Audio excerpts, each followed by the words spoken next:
अंगणात चुकूनही ही 10 झाडे लावू नका, नाहीतर ही झाडे सापासारख्या विषारी प्राण्याला आकर्षित करतात.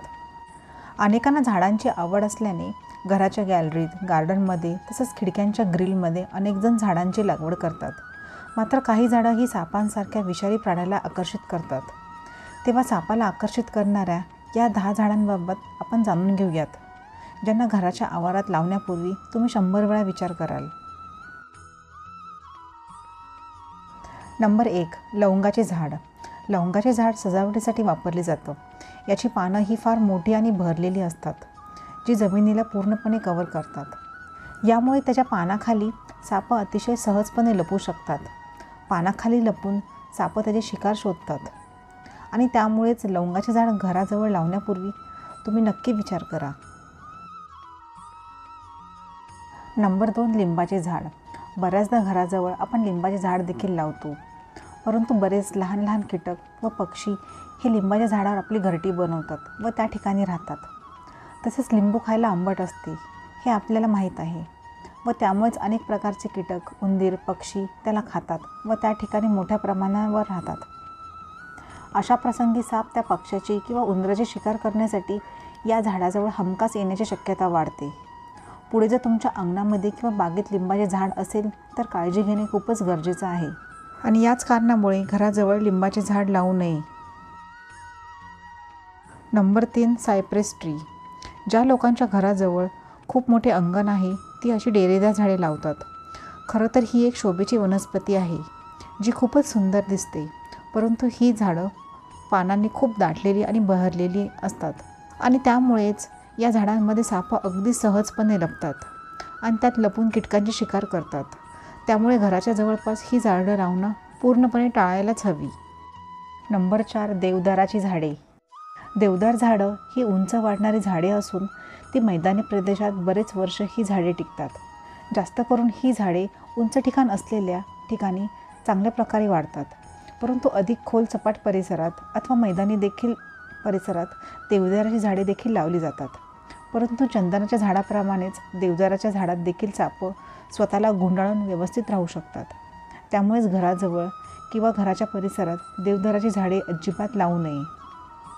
नंबर 5. मोगरा.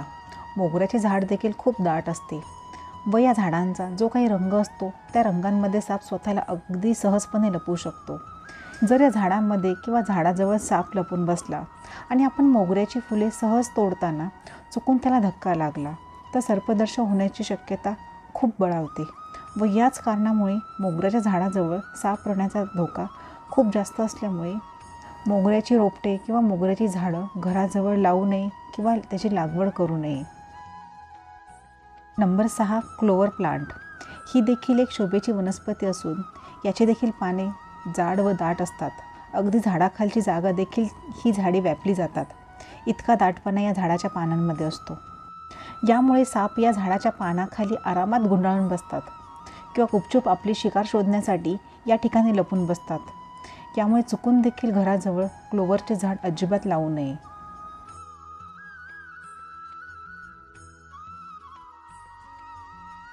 नंबर 7. जाई. जाईची फुलं सुवासिक आणि आकर्षक असतात, पण या झाडाच्या वासांमुळे सापाचा धोका अधिक प्रमाणात वाढतो. त्यामुळे हे झाड घरात किंवा झाडाच्या परिसरात लावणं पूर्णपणे टाळावे.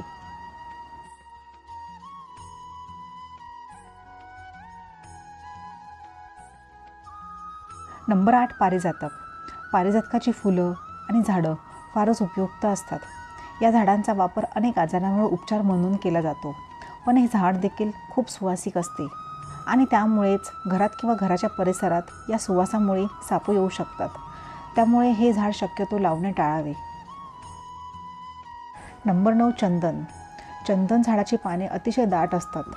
अशा झाडांवर साप राहण्याची शक्यतासुद्धा खूप जास्त असते. काही संशोधनाच्या आधारे पाहिलं तर सापांना वासाची तीव्र क्षमता असते व त्यामुळेच चंदनाच्या सुगंधी झाडावर साप जास्त प्रमाणात राहतात. तसेच चंदनाच्या झाडाच्या फांद्यांना साप अशी गुंडाळलेली राहतात. त्यामुळे घराच्या परिसरात किंवा घराच्या आवारात चंदनाचे झाडे लावणं पूर्णपणे टाळावे. तसेच चंदनाप्रमाणेच चमेली आणि रजनीगंधा या फुलांच्या झाडाभोवती देखील साप राहण्याची शक्यता खूप जास्त असते. सापांच्या शरीराचे तापमान नियंत्रणात राहावे याकरिता साप चंदनाच्या झाडाभोवती राहतात. कारण चंदनाला कूलिंग इफेक्ट असल्यामुळे या झाडावर साप नक्कीच 100% असतात. नंबर 10 चमेली. चमेलीभोवतीसुद्धा सापांना राहायला आवडतं. असं म्हटलं जातं की ही एक सावली देणारी वनस्पती आहे. घरामध्ये पॉझिटिव्ह एनर्जी राहावी किंवा सुखसमृद्धी नांदावी या उद्देशाने अनेक लोक चमेलीची झाडं घराजवळ लागवड करतात. परंतु चमेलीच्या झाडाकडे साप देखील आकर्षित होऊ शकतात, कारण ही एक सावली देणारी वनस्पती आहे. तर एकूण एक शब्दात सांगायचं म्हणजे अशा प्रकारची झाडं लावून आपण स्वतः सापांना आमंत्रण देण्यासारखेच आहे. त्यामुळे अशी झाडं लावणे पूर्णपणे टाळावे किंवा लावूच नाही. तर तुम्हाला माझी आजची ही महत्त्वपूर्ण माहिती कशी वाटली हे कमेंट्समध्ये नक्की कळवा. अशाच नवनवीन माहिती जाणून घेण्यासाठी चॅनलला नक्की फॉलो करा. व्हिडिओ आवडला असेल तर व्हिडिओला जरूर लाईक करा, जरूर सबस्क्राईब करा, जास्तीत जास्त शेअर करा. पुन्हा भेटू अशाच एका महत्त्वपूर्ण व्हिडिओसोबत. तोपर्यंत काळजी घ्या. धन्यवाद.